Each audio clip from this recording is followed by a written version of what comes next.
মানুহে মানুহৰ লগত ধেমালি কৰে মানিছো, বোলে জীৱ জন্তু কেলা মানুহৰ লগত ধেমালি কৰে তেতিয়াও মানিছো, কিন্তু ভগৱানে কেলা কেনেকে আমাৰ লগত ধেমালি কৰিব পাৰে মানে?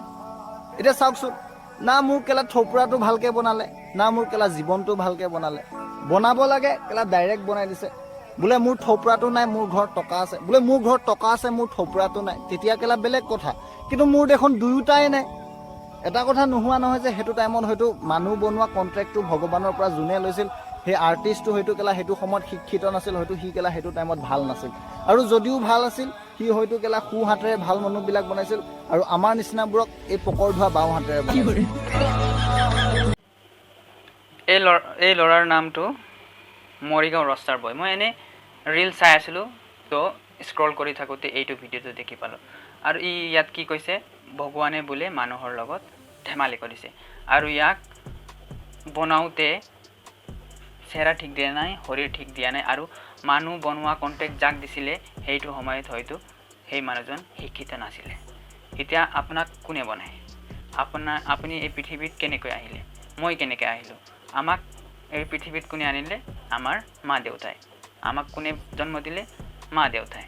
তো আমাক কোনে বনালে? অৱশ্যে মা দেউতাই বনাইছে, কিন্তু কিছু কমেডি আৰু কিছু ভিউজ পাবলৈ নিজৰ মা দেউতাকো অপমান কৰি আছে, মা দেউতাকো অপমান কৰিবলৈ এৰা নাই।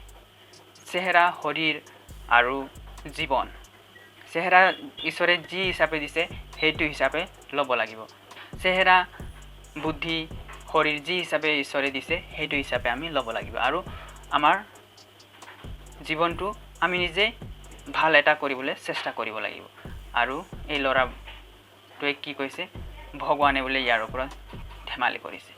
চাবলৈ সুস্থ আছে, চাবলৈ ভাল আছে, কিন্তু কিছুমান কমেডি কৰিবলৈ গৈ নিজৰ মা দেউতাক অপমান কৰি গ'লি বুজা নাই।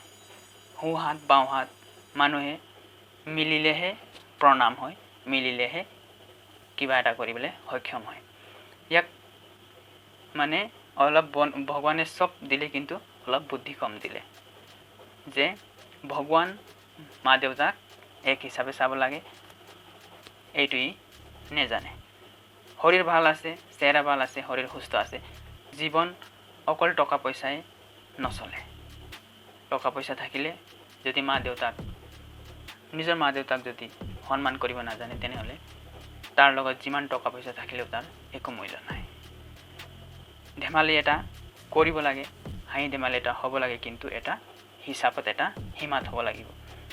এই ধেমালি কৰিব গৈ নিজৰ মা দেউতাক অপমান কৰি গ'ল। ইয়াৰ মানে ঈশ্বৰে বুদ্ধি কম দিলে।